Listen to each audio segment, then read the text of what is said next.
नमस्कार दोस्तों, स्वागत है आपके परिवार एस्पिरेंट स्टडी में। दोस्तों आज हम कवर अप करेंगे कुछ इम्पॉर्टेंट न्यूज़ और जो कि हमारे एग्ज़ाम पॉइंट ऑफ व्यू से भी काफ़ी बेनिफिशियल होगी और डे टू डे लाइफ में तो वो बेनिफिशियल है ही। दोस्तों पहला न्यूज़ जो हमारा है वो है कि कांग्रेस अध्यक्ष पद के लिए खड़गे और थरूर में होगी टक्कर। यहाँ हो क्या रहा है दोस्तों कि जो अध्यक्ष पहले आते थे वो गांधी परिवार से आते थे, मतलब गांधी परिवार में जो जन्म लिया वो कांग्रेस का अध्यक्ष होता था। लेकिन अब क्या हुआ है, समय की मांग को देखते हुए कांग्रेस ने इसको लोकतांत्रिक चुनाव में तब्दील कर दिया है। अर्थात अब कांग्रेस अध्यक्ष पद के लिए चुनाव होंगे और इस चुनाव में 3 लोग मुख्य रूप से भाग ले रहे हैं। पहले तो हैं कांग्रेस के वरिष्ठ नेता मल्लिकार्जुन खड़गे जी और दूसरे हैं शशि थरूर जी और तीसरे जो हैं वो हैं झारखंड स्टेट के पूर्व मंत्री रहे के एन त्रिपाठी जी। देखते हैं दोस्तों तीनों के बीच चुनाव की टक्कर में कौन जीतता है। और गांधी परिवार ने इस चुनाव से तटस्थता बना ली है, वो किसी का ना तो समर्थन कर रहे हैं और ना ही विरोध। दोस्तों पहले सुना जा रहा था कि ये जो दिग्विजय सिंह जी दिख रहे हैं ना, ये दिग्विजय सिंह भी इस चुनाव में एज ए कैंडिडेट उतरने वाले हैं, लेकिन बाद में इन्होंने अपना मन बदल लिया और खड़गे जी के समर्थन में आ गए। ठीक है दोस्तों, अब देखते हैं हम कि अगली न्यूज़ कौन सी है। अगली न्यूज़ है दोस्तों हमारी CDS अनिल चौहान जी को लेकर। अनिल चौहान जी जो हैं वो चाइना और आतंकवादी अभियानों के विशेषज्ञ रह चुके हैं और काफ़ी ही सीनियर जनरल हैं। दोस्तों जब पाकिस्तान पे सर्जिकल स्ट्राइक हुई थी उस समय भी ये सैन्य अभियानों के अध्यक्ष थे, सैन्य अभियानों को यही सारी चीज़ें देखते थे, तो वो अभियान भी हमारा सफल रहा था। यहाँ पे इन्होंने 31 सितंबर को अपना कार्यभार संभाला है दोस्तों, सेकंड CDS के तौर पे। अब मैं आपसे पूछूंगा कि फर्स्ट CDS कौन थे। दोस्तों फर्स्ट CDS थे हमारे जनरल बिपिन रावत जी। कौन थे? जनरल बिपिन रावत जी। और इसके बाद दूसरे जो CDS बने वो अनिल चौहान जी बने हैं। अनिल चौहान जी का नाम याद रखिए, ये बहुत ही इंपॉर्टेंट पोस्ट है, इसलिए बहुत ही इंपॉर्टेंट क्वेश्चन भी हो जाता है हर एक वनडे एग्जाम के लिए। ठीक है ना, पूछ सकता है आपसे कि बताइए सेकेंड CDS का नाम क्या, सेकेंड CDS ने कब पदभार ग्रहण किया था। तो 31 सितंबर को इन्होंने अपने पद को ग्रहण करके हमारे देश के रक्षा मंत्री से मुलाकात की है। ठीक है दोस्तों, अब देखते हैं कि हमारा अगला न्यूज़ कौन सा है दोस्तों। हाँ, अगला न्यूज़ जो है वो है दोस्तों दादा साहब फाल्के अवार्ड को लेकर। दोस्तों यहाँ पर आशा पारेख को राष्ट्रपति मुर्मू ने दादा साहब फाल्के से सम्मानित किया। दादा साहब फाल्के पुरस्कार के बारे में हम थोड़ी बात कर लेते हैं। दादा साहब फाल्के पुरस्कार जो है वो अभिनय के क्षेत्र में दोस्तों जो भी व्यक्ति अभिनय के क्षेत्र में अभिनय में उत्कृष्ट योगदान देता है, क्या देता है? उत्कृष्ट योगदान देता है, उसे दादा साहब फाल्के अवार्ड दिया जाता है। तो यहाँ पर दादा साहब फाल्के अवार्ड दिया गया है आशा पारेख जी को। आशा पारेख जो हैं वो फिल्म इंडस्ट्री की बहुत ही जानी मानी अभिनेत्री हैं और ये जो अवार्ड दिया जाता है वो दिया जाता है national film fair award show में। ठीक है ना, और ये 68th अवार्ड था हमारा, 68th अवार्ड शो था नेशनल फिल्म फेयर का, जिसमें इनको ये अवार्ड मिला है। और वहीं पर देखा जाए तो सर्वश्रेष्ठ अभिनेता का अवार्ड साझा रूप से अजय देवगन जी को और सूर्या जी को मिला है। अजय देवगन जी को ये अवार्ड मिला है हमारा ये तानाजी द अनसंग वॉरियर के लिए, और वहीं सूर्या को मिला है सुराराई पत्रू के लिए। ठीक है दोस्तों, सर्वश्रेष्ठ संगीत निर्देशन का अवार्ड यहाँ पे दिया गया विशाल भारद्वाज को, जो इनकी एक डॉक्यूमेंट्री मूवी थी 1232 किलोमीटर में जो इन्होंने एक गाना किया था, जो गाना गाया था मरेंगे तो वहीं जाकर, इसी गाने के लिए दोस्तों इनको ये अवार्ड दिया गया, मरेंगे तो वहीं जाकर। ये भी आपको थोड़ा सा माइंड मेकअप करके चलना, हो सकता है इस गाने के बोल आपसे पूछ ले। देखो आजकल के जो एग्जाम है वो टफ नहीं टफेस्ट होते जा रहे हैं, तो कुछ भी पूछा जा सकता है। ठीक है, अब देखते हैं दोस्तों अगली न्यूज़ क्या है। अगली न्यूज़ जो है हमारी PFI संगठन को लेके है। PFI संगठन क्या है, क्यों बना, कब बना, इसके बारे में हम जानकारी ले लेते हैं दोस्तों। हुआ क्या था दोस्तों, 2001 में सिमी पर प्रतिबंध सुप्रीम कोर्ट ने लगा दिया था। सिमी पर प्रतिबंध लगाने के बाद ये जो राष्ट्र विरोधी ताकतें थी वो बिखर गई पूरी तरीके से। 2006 में यही राष्ट्र विरोधी ताकतों ने एक साथ आकर एक मंच की शुरुआत की और जिसको नाम दिया इन्होंने PFI, Peoples Front of India. ठीक है ना, 2006 में इन्होंने इस संस्था की शुरुआत कर दी और इन संस्था में जो सदस्य होते थे उनकी ट्रेनिंग होती थी केरल के जंगलों में। ठीक है, अभी तो NI के द्वारा ये भी पकड़ा गया है कि इनकी ट्रेनिंग जो है वो तेलंगाना में एक कराटे इंस्टीट्यूट, टाइकांडो इंस्टीट्यूट के अंदर भी चल रही थी चोरी छुपे से। NIA ने इन लोगों को एक तरीके से पर्दाफाश किया है। और सबसे बड़ी बात है कि हत्या व हिंसा के लिए PFI ने एक अलग स्क्वाड ही गठन कर रखा था, जिसको हिट स्क्वाड के नाम से जानते हैं। ठीक है दोस्तों, अब देखते हैं अगला न्यूज़ क्या है, अगला न्यूज़ देख लेते हैं दोस्तों। अगला news exam point of view से बहुत ही इम्पॉर्टेंट है दोस्तों, बहुत ही ज़्यादा इम्पॉर्टेंट है। यहाँ पर क्या है, आरबीआई ने विकास दर का अनुमान घटा दिया है दोस्तों। 7.2 पहले था, 7.2% अनुमानित जीडीपी था ये, और अब जो आरबीआई के गवर्नर शक्तिकांत दास जी ने इसको घटाकर 7% की उम्मीद दी है कि इस बार हम शायद 7% को टच करेंगे। ठीक है, 7% को टच करेंगे। ठीक है, ये पूछा जा सकता है दोस्तों। और ये जो रिव्यू होता है कि हमारा ग्रोथ परसेंटेज क्या होगा, जीडीपी का परसेंटेज क्या होगा, इसके लिए मॉनेटरी कमेटी होती है। इस मॉनेटरी कमेटी की मीटिंग जो होती है तिमाही, यानी कि हर 3 महीने में होती है। इस मॉनेटरी कमेटी के जो अध्यक्ष होते हैं वो हमारे देश के आरबीआई के गवर्नर होते हैं, जिसमें गवर्नमेंट के प्रतिनिधि होते हैं और आरबीआई के प्रतिनिधि होते हैं। अगर किसी मत पर दोनों में डिस्कोर्स है तो वहाँ पर वोटिंग करवाई जाती है। वोटिंग करवाने के तहत जो निर्णायक मत होता है दोस्तों, वो देता है आरबीआई का गवर्नर। ठीक है ना, आरबीआई का गवर्नर निर्णायक मत देता है। ठीक है, चलिए अब हम देखते हैं कि अगली न्यूज़ क्या है दोस्तों। और यहाँ पर एक चीज़ और आप देख लीजिए कि विकास दर का अनुमान घट गया, जीडीपी नीचे आ गई है, और महंगाई का जो अनुमान है वो 6.7% तक बरकरार रखा है महंगाई। और यहाँ पर रेपो रेट भी बढ़ा दी गई है, इंक्रीज़ कर दी गई है आरबीआई के द्वारा। दोस्तों रेपो रेट बढ़ाई की जाती है, इस प्रोस्पेक्टिव को भी हम समझ लेते हैं। जब मनी फ्लो यानी कि हम इसको लिक्विडिटी भी बोल सकते हैं, लिक्विडिटी मार्केट में बढ़ जाती है, मार्केट में क्या हो जाती है, बढ़ जाती है, तो इस लिक्विडिटी को ऑब्जर्व करने के लिए क्या करते हैं, इस लिक्विडिटी को वापस मार्केट से खींचने के लिए आरबीआई क्या करता है दोस्तों, अपनी पॉलिसी ऐसी डिज़ाइन करता है जिससे कि पैसा वापस आरबीआई के पास मार्केट से आ सके। तो इसके तहत ये क्या अपने रेपो रेट, अपनी दरों में वृद्धि कर देता है, रेपो रेट में वृद्धि कर देता है। ठीक है दोस्तों, और मार्केट से पैसा निकाल लेता है। दोस्तों इसका इफेक्ट क्या पड़ता है, अगर लिक्विडिटी ज़्यादा हो गई मार्केट में, लिक्विडिटी अगर ज़्यादा हो गई तो लोगों के पास पैसा क्या हो जाएगा दोस्तों, ज़्यादा हो जाएगा, और ज़्यादा हो जाएगा तो डिमांड हमारी क्या हो जाएगी दोस्तों, डिमांड इंक्रीज हो जाएगी, और डिमांड बढ़ जाएगी तो दोस्तों क्या हो जाएगी, महंगाई बढ़ जाएगी। और इसी महंगाई को दूर करने के लिए आरबीआई हर 3 महीने में, मैंने जैसे कि बोला है, हर 3 महीने में मॉनेटरी पॉलिसी की मीटिंग, मॉनेटरी कमेटी की मीटिंग होती है, और वही मॉनेटरी कमेटी जो है मॉनेटरी पॉलिसी को डिज़ाइन करती है। ओके दोस्तों, चलो अब देख लेते हैं कि अगला न्यूज़ क्या है। अगला न्यूज़ है हमारा, ये देखिए, अगला न्यूज़ है मुक्त, स्थिर व सुरक्षित हिंद प्रशांत क्षेत्र को लेकर, यानी कि इंडो पैसिफिक रीजन को लेकर हमारा अगला न्यूज़ है दोस्तों। और इंडो पैसिफिक रीजन के बारे में शायद आप लोग जानते होंगे, जो इंडिया का सदर्न जो कोस्ट एरिया है, जो साउथ में जो समुद्री सीमा है, वहाँ से लेकर ऑस्ट्रेलिया के आगे तक की जो समुद्री सीमा होती है वो इंडो पैसिफिक रीजन में आती है दोस्तों। ठीक है ना, इस इंडो पैसिफिक रीजन में क्या है, चीन और अमेरिका अपना अपना प्रभुत्व जमाने की कोशिश कर रहे हैं दोस्तों। चीन बोलता है कि जो इंडो पैसिफिक रीजन है वो हमारे अंतर्गत आता है।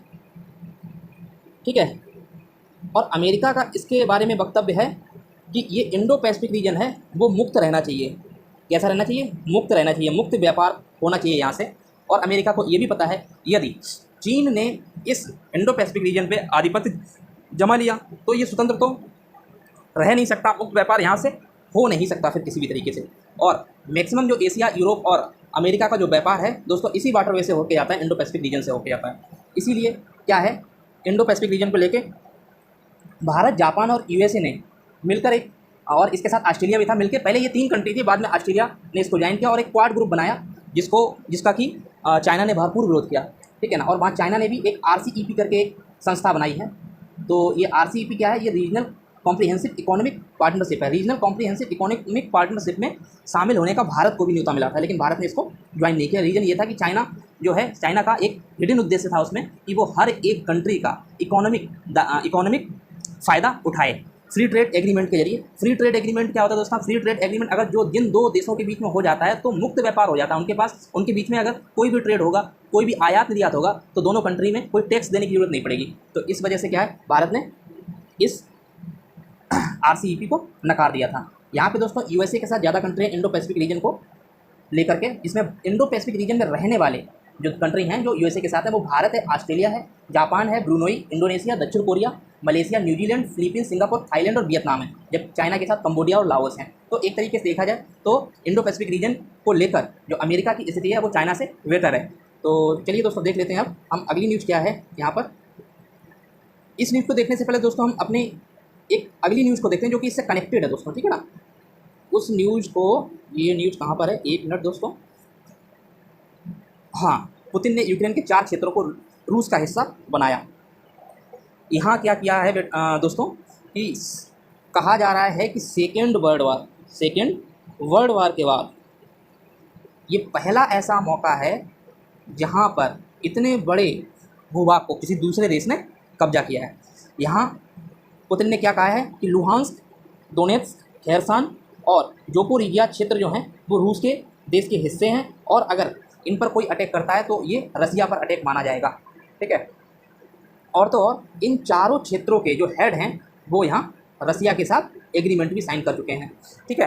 तो दोस्तों इन्हीं चीज़ों के लेकर यूएन जो है, यूएसए और यूएन दोनों ने कड़ी भर्त्सना की है रसिया की। दूसरी चीज़ ये हम देख सकते हैं कि इसी चीज़ से जो रसिया का जो ये अभी यूक्रेन के लैंड पर जो कब्जा किया गया उसको लेकर एंटोनियो गुटेरेस ने भी दुख जताया है। बोले ये जो यूएन चार्टर है उसका उल्लंघन है और वहीं इसी वजह से दोस्तों हमारे यूएसए को जो प्रेसिडेंट हैं उन्होंने भी रसिया पर सैंक्शंस लगाने की कवायद शुरू कर दी है और उन्होंने ये भी कहा है कि अगर रूस को जो इकोनॉमिकली सपोर्ट करेगा उस कंट्री पे भी यूएसए जो है वो क्या करेगा, सैंक्शन लगाएगा। और दूसरी तरफ देखा जाए तो यूक्रेन के जो राष्ट्रपति महोदय हैं तो इन्होंने भी क्या कर दिया है कि अप्लाई कर दिया है। किस में अप्लाई कर दिया? नाटो की सदस्यता के लिए अप्लाई यहाँ पे आवेदन पर हस्ताक्षर कर दिए हैं। तो इससे क्या हो सकता है, जो 6 महीने से 6 मंथ से रसिया यूक्रेन चल रहा है, रसिया यूक्रेन वो और आग में घी डालने का काम करेगा और यहाँ पे हो सकता है कुछ लड़ाई, कुछ अटैक और आक्रामक हो जाएं दोनों के बीच में, ठीक है दोस्तों। इसी न्यूज़ से जो हमारा कनेक्टेड न्यूज़ था वो था ये, जिसको मैंने बोला था बाद में देखते हैं, ये प्रतिबंधों का ऐलान। अमेरिका ने रूस पर नए प्रतिबंधों का ऐलान किया। मैंने बताया ना कि अभी रूस ने क्या किया, यूक्रेन के 4 क्षेत्रों को अपने स्टेट में मिला लिया। अब अपने स्टेट में मिलाने के बाद क्या हुआ दोस्तों, अमेरिका के जो विदेश मंत्री हैं एंटनी ब्लिंकन ने बोला है कि हम अब रसिया पर सैंक्शंस लगाएंगे, उसने जो भी किया है वो गलत किया है। और दूसरा एक मुद्दा उठाया इन्होंने रूस जर्मनी गैस पाइपलाइन समझौते को लेकर, ठीक है ना। इसको लेकर ब्लिंकन ने बोला है कि जो भी यूएसए के लोग रसिया में हैं वो तुरंत तत्काल प्रभाव से अपने देश वापस लौटाएं और रसिया को तुरंत छोड़ दें, ठीक है। और आपको पता है इसके बैकग्राउंड क्या है? इसका बैकग्राउंड यही है कि रसिया ने यूक्रेन के 4 क्षेत्रों को अपने देश में शामिल कर लिया, ठीक है। चलिए दोस्तों देखते हैं अगली न्यूज़ क्या है। अगली न्यूज़ है दोस्तों कि भारत और नेपाल ने बोला है कि वो एक दूसरे के विरुद्ध अपनी ज़मीन को इस्तेमाल नहीं होने देंगे। दोस्तों ये कहाँ पर बातचीत हुई है? ये बातचीत हुई है सशस्त्र सीमा बल, भारत के सशस्त्र सीमा बल के महानिदेशक सूर्यलाल थाओसेन और नेपाल के सशस्त्र पुलिस बल के महानिरीक्षक राजू आर्या की भी गुरुवार को एक सामरिक मुद्दों के लेके और रक्षात्मक मुद्दों को लेके जो बातचीत हुई, उस बातचीत में दोस्तों ये इन दोनों लोगों ने इस पर साइन किया है कि हम जो हैं एक दूसरे के खिलाफ अपनी अपनी ज़मीनों का इस्तेमाल नहीं होने देंगे। इस न्यूज़ से जो है चाइना को 440 वोल्ट का झटका लगा होगा, जो कोई नेपाल को भारत के खिलाफ भड़काकर अपने पक्ष में और उसकी ज़मीन को हथियाने कर भारत के खिलाफ यूज करने वाला था दोस्तों। चलिए देखते हैं अगली न्यूज़ क्या है। भारत के भाई को देश के शहर आकार देंगे। दोस्तों अभी फिलहाल में मोदी जी हमारे गुजरात में हैं।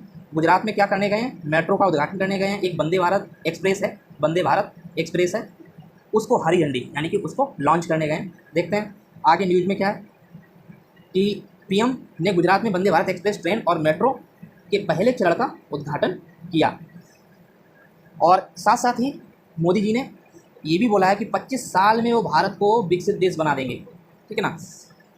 चलिए देखते हैं कि कब तक विकसित देश बन पाता है। आगे देखते हैं, ये न्यूज़ हमने कवर कर ली थी और अगली न्यूज़ है, हाँ, पीएम मोदी लॉन्च करेंगे आज 5G सेवा।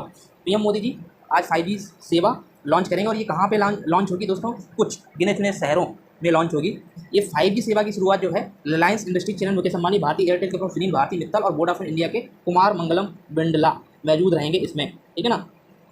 इंडिया मोबाइल कांग्रेस का आयोजन न्यू डिजिटल यूनिवर्स की थीम के तहत शनिवार को 4 अक्टूबर तक होगा और इसके साथ क्या होगा, प्रौद्योगिकी के तीव्र प्रसार को लेकर विचार विमर्श किया जाएगा।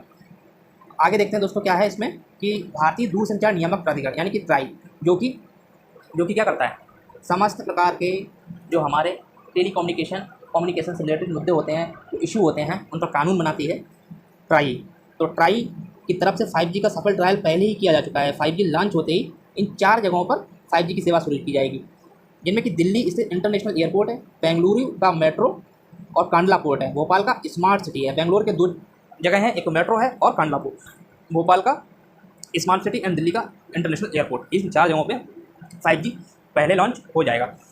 दोस्तों, एक नॉर्मल आदमी के हाथ में 5G, नॉर्मल आदमी के हाथ में 5G अभी कम से कम 6 मंथ लग जाएंगे हाथ में आने को लेके। और सबसे पहले क्या, ये जो है नेट के लिए यानी कि वाईफाई में दिया जाएगा। देन ये मोबाइल सिम तो अभी आने लगे हैं, लेकिन नेटवर्क जो है मोबाइल नेटवर्क 5G उसके बाद किया जाएगा दोस्तों, ठीक है।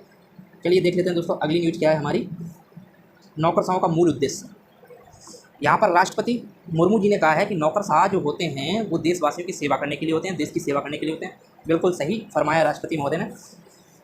दिक्कत क्या है यहाँ पे, देखिए नौकरशाहों का मूल उद्देश्य देश की सेवा करना ही होती है, देश की जनता की सेवा करना ही होती है। उनके सिविल कोड कंडक्ट में भी ऐसा ही लिखा है। आप ARC की रिपोर्ट में देखें, ARC की जो सेकेंड रिपोर्ट आई है उसको अगर देखेंगे तो उसमें साफ साफ पता लगता है कि किस तरीके से नैतिकता का पतन होता जा रहा है, नैतिकता का पतन होता जा रहा है, जिस वजह से सिविल सर्वेंट जो है अपने मूल उद्देश्यों से भटक गए हैं। और वो, हालांकि सारे सिविल सर्वेंट ऐसे नहीं हैं, ठीक है ना, ये स्वहित की चेतना से थोड़ा सा ज़्यादा ओतप्रोत हो गए हैं। इस वजह से वो थोड़ा स्वहित के बारे में ज़्यादा सोचते हैं।